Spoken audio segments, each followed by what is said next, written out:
Nanette Barragan. I represent this congressional district in Congress. And last week, we saw a fake notice put out that effectively stole the letterhead, rather the logos, from LA County Public Health, the CDC, and the World Health Organization to put out a fake notice that the coronavirus has been confirmed here in Carson. That information is false. Let me repeat that. That information is false. That notice was false.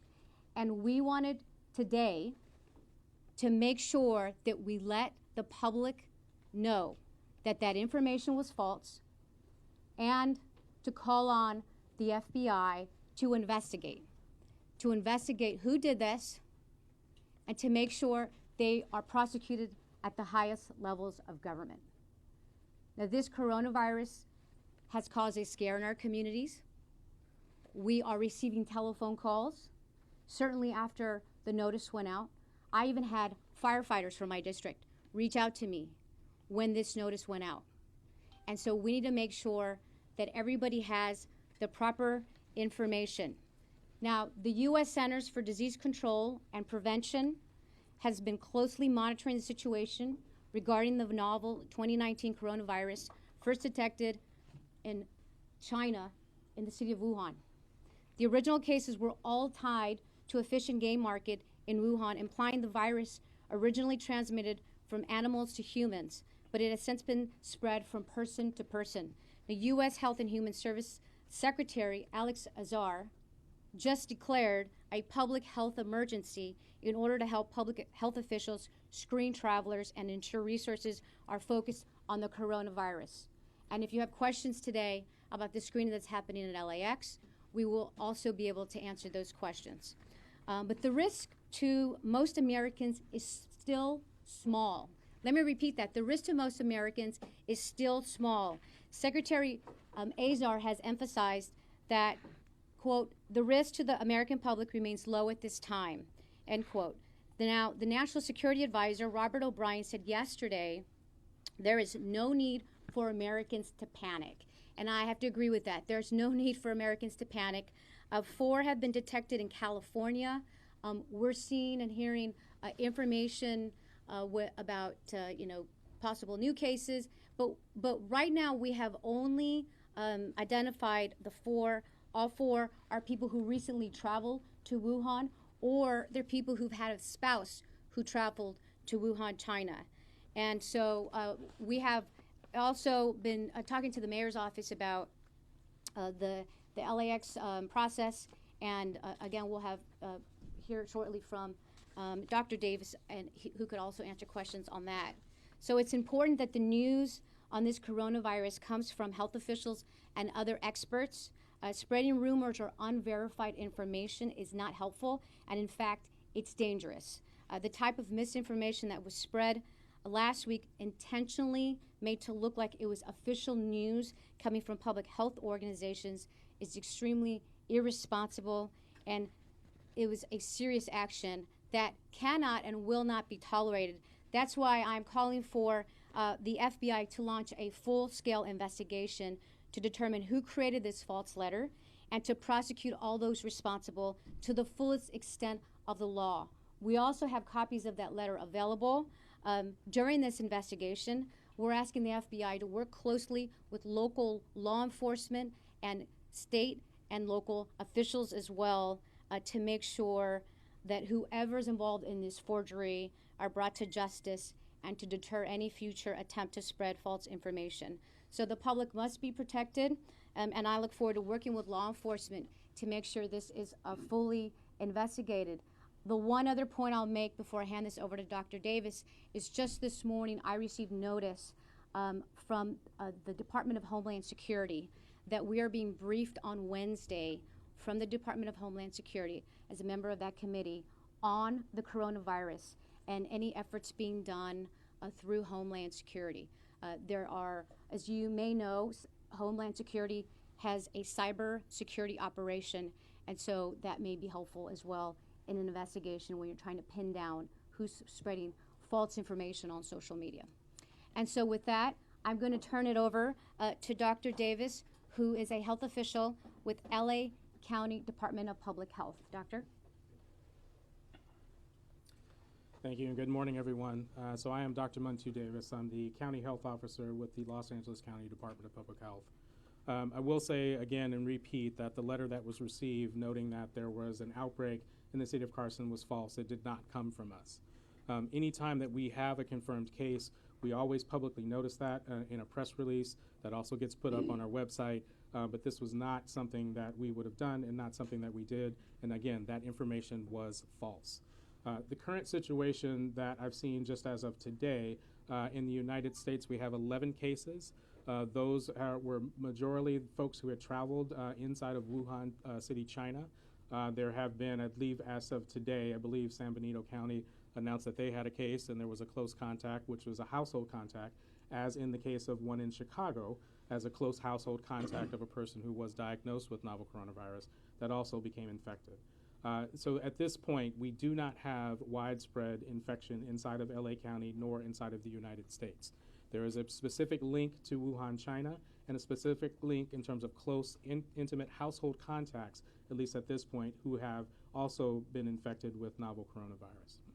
At this point, as the President and the federal government has put out the public health emergency in relationship to this, there is screening that is intensified in terms of Los Angeles International Airport, in which travelers who are coming from the Hubei province in China within the last 14 days will be subject to a federal quarantine order. Individuals who have also been in close contact with someone who was a confirmed case inside of China within the last 14 days may also be subject to quarantine. For those who are asymptomatic and were from other areas, they will be asked to self-isolate and monitor their symptoms and report should they become symptomatic within 14 days of their last exposure inside of China. And so with that, we will continue to work with updating our guidance, continue working with the federal authorities, public health authorities, to get updated information, as well as to provide information to our healthcare facilities, as well as our schools and communities as the situation changes. But again, any official information about any confirmed cases will come from us in terms of a press release. We always do that in the same normal fashion that we have been. Thank you. Well, thank you, Doctor. As I mentioned, we're here in the city of Carson. We'll hear from the mayor momentarily. I first want to have you hear from Councilmember Jawan Hilton. He's the council member who flagged this when the notice went out. He reached out to our office and made sure that we knew about this so that we could act on it, and that's when we began to consider what options we could do at the federal level. So with that, let me introduce council member here in Carson, Jawan Hilton. Thank you, Congresswoman Barragan. When we got this information via social media, it had over 5,000 shares, and it had put the city in a panic. Had calls from our superintendent, our director of schools, and a number of people. Immediately, we reached out to the Department of Public Health, had a close contact over there, and they did indicate that this was fake news. But it put the city in a panic. So I want to assure the city that there's only one case of the coronavirus that's linked in LA County alone, and that has not been linked to Carson at all. Carson is a safe place, a safe haven to raise your family, and we're just excited that it was fake news and not real news. But it's a shame that people will use social media to get out fear tactics and those things to impact our local community. So I did immediately reach out to our Congresswoman to see if we can get an FBI investigation to make sure that these people don't share news like that. These are playing with people's lives. Minor shares are playing with people's lives. It's amazing to me. So we immediately reacted through social media and let people know to get the shares out that this news was not accurate at all.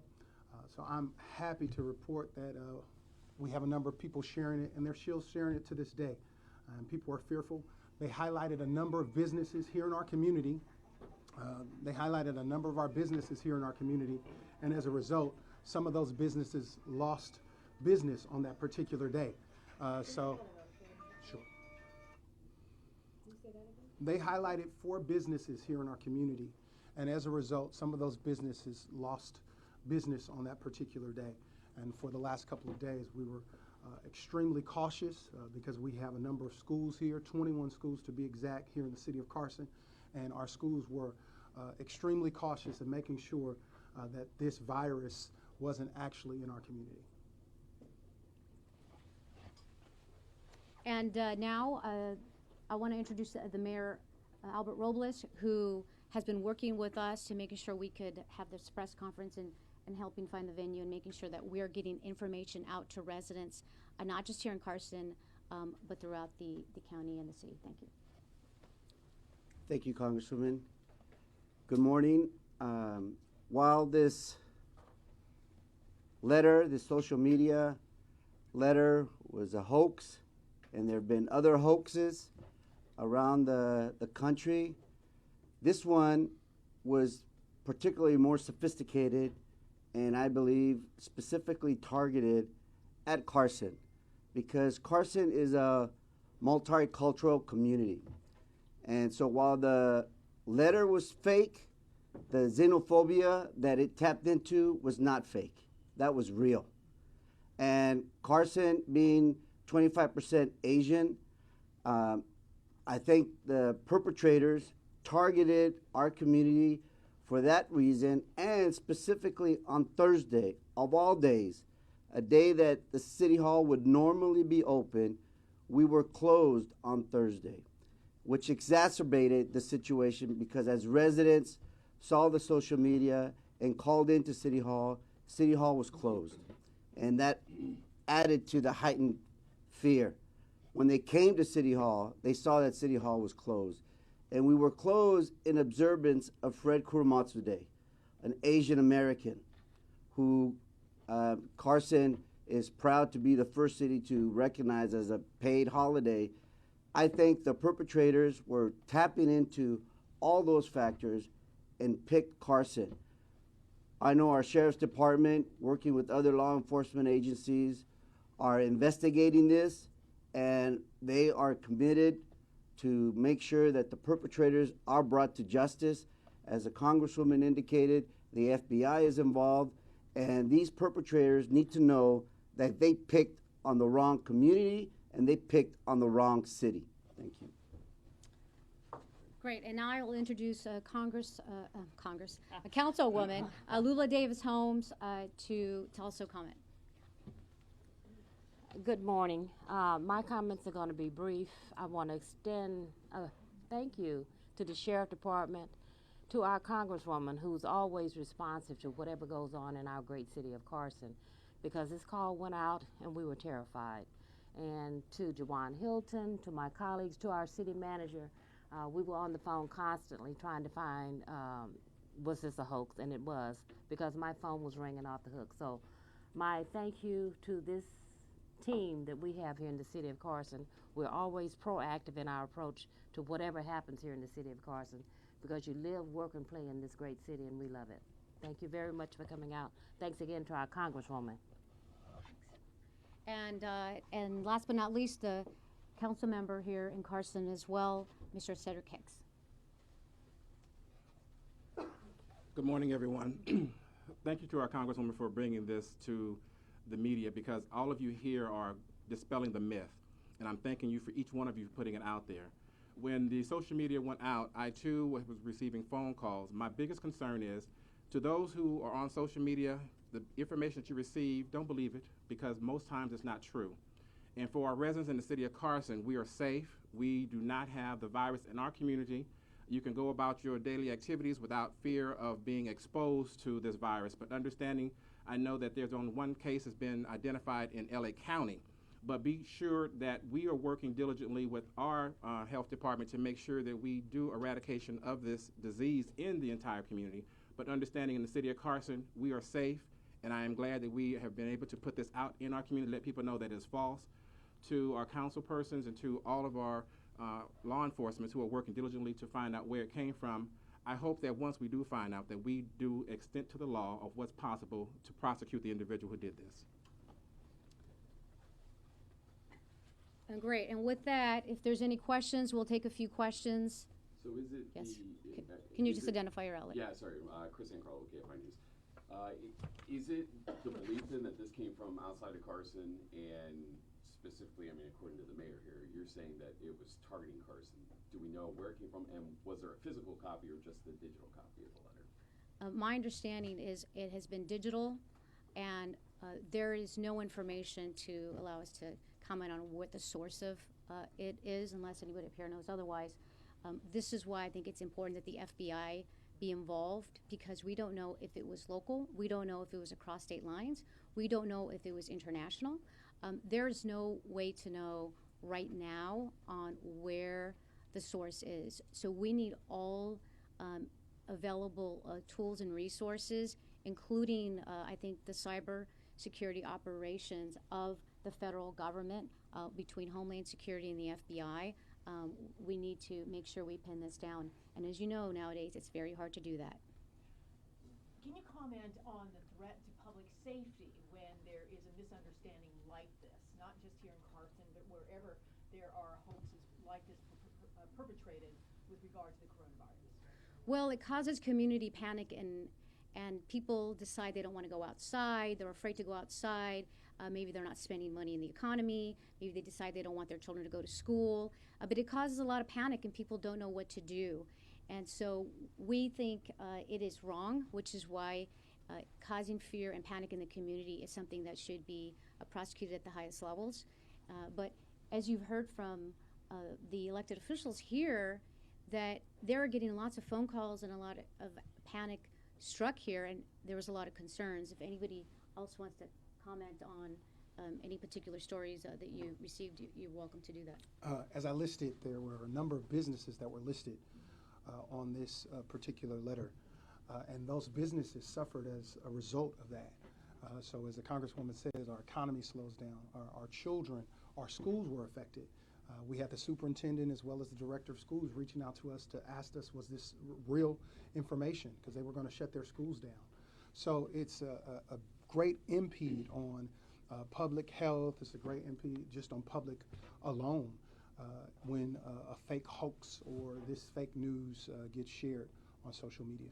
Were those businesses owned by Asian Americans? Those businesses weren't owned by Asian Americans in particular.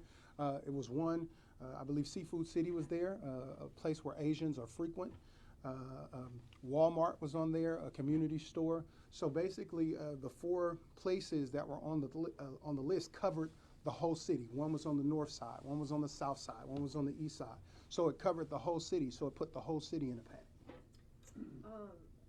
What social media was it shared on? Facebook, Instagram, Twitter? It was shared on every social media platform. I had it coming to my inbox, to my telephone, and immediately that's when I reached out to Carl Kemp at the Office of Public Health, and we worked on a solution, got on the phone with the city manager to figure out how we could combat that.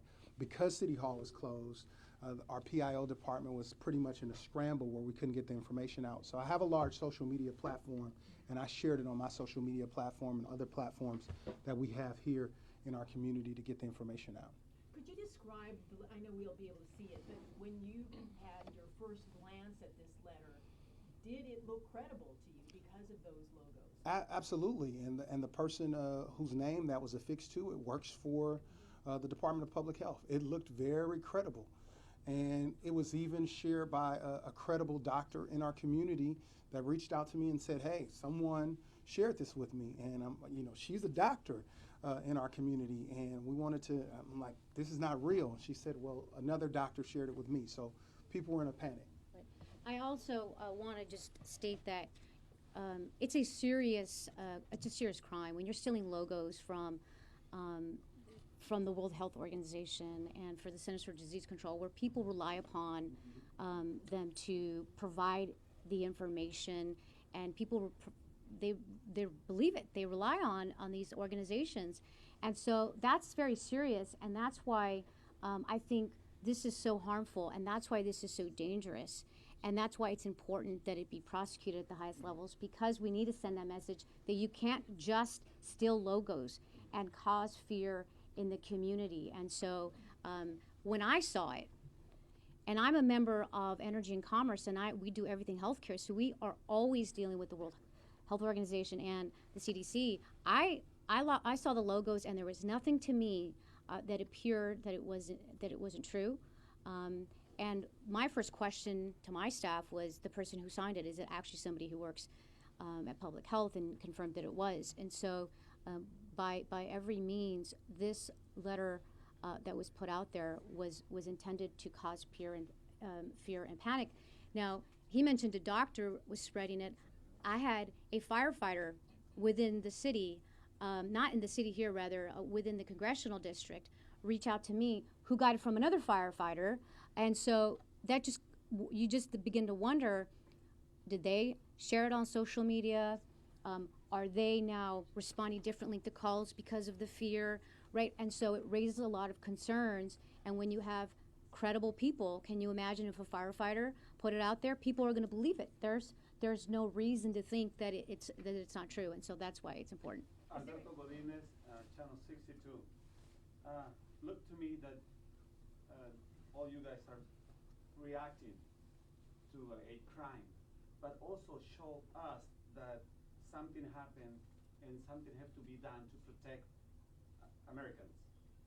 Because somebody was able to do this, and people like doctors and fire people were sharing that information, so that you guys are planning to change that to be sure that this would not happen again. Not only reacting to this, which is great, but I guess, is anything planning to change to be sure that this not happen again?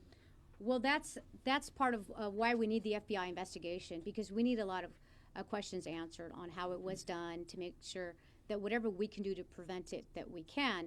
Unfortunately, social media is very rampant, and it's not that hard to lift a logo. It's not that hard to generate something, and so there has to be a firm penalty so that people know that you cannot do this and that it is a crime to do that. And so on Wednesday, when I have my briefing from the Homeland Security Department, well, I'm sure they're going to talk about what they're doing to prevent it from happening again. And look, this couldn't happen unless we had the collaboration of everybody, of local officials, state, law enforcement. It's everybody worked together as a team to confirm the information was false, to immediately put out the information was false, and to get it spread. And we want you to make sure you're communicating that as well to residents, not just here in Carson, but throughout Los Angeles County. My concern is this, that a doctor and fire department people are spreading these things. Is any plan really how it's going to prevent again from happening? If I see this from a doctor, I'm going to believe, but how a doctor, without confirming that this is true, it's doing that? I mean, to me, it's responsible also. I think we have to be careful when we share information, regardless of who it's from. We have to verify the source, and that's what it was. Most of the people who called me, they weren't sharing it, but they were asking me. But I heard it from a doctor, and I wanted to say that's how serious people thought it was. So we have to vet anything that comes our way when it concerns public health and concerns our community. Congressman, can you talk about? I just wanted to add something. Okay. Our city website here in the city of Carson, we're now going to be very sensitive and make sure to disclose and update our website immediately upon hearing anything. And also, just piggybacking on what the council member said, it's just that if you see anything, get any messages, go to the original source. Don't rely on something that's been spread around. That's where rumor is. Go to the source. Go to the Department of Health. Go to the City of Carson's website and get the real information. Yeah, I think in the case of the firefighter too, somebody who reached out to me to flag it for me as if to say, is this real or is this not real? So I think, we'll, I don't see, fire officials and police officials sharing on their social media. I think it's become more of like, hey, did you see this? Let's see if it's real. And that's why they're reaching out to those of us. Before I get to your question, I just want to acknowledge that the councilman, Jim Deere, showed up as well. And he's here as a council member in the city of Carson. Yes, sir. I'm just wondering if you have spoken with the FBI, and do we know if the investigation has in fact begun? I have not spoken to the FBI.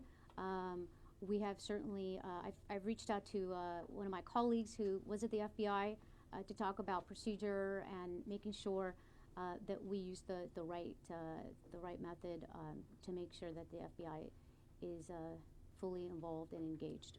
But it is investigating this through the sheriff's department. The sheriff's department did reach out to the FBI. Is that correct?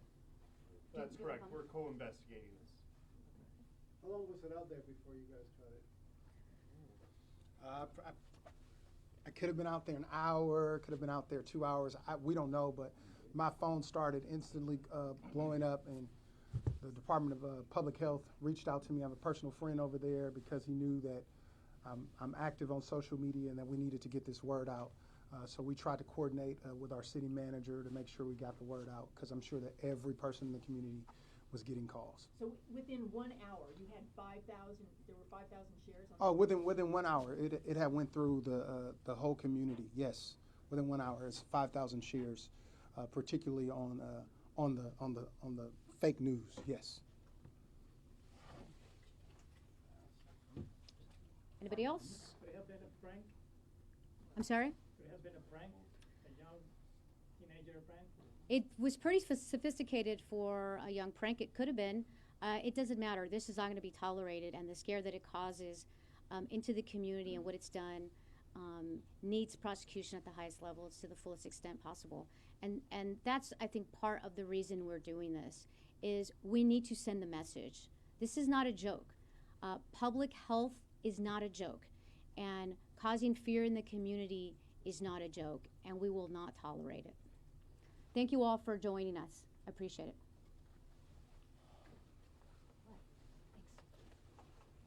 Thank you. Thank you, Councilor.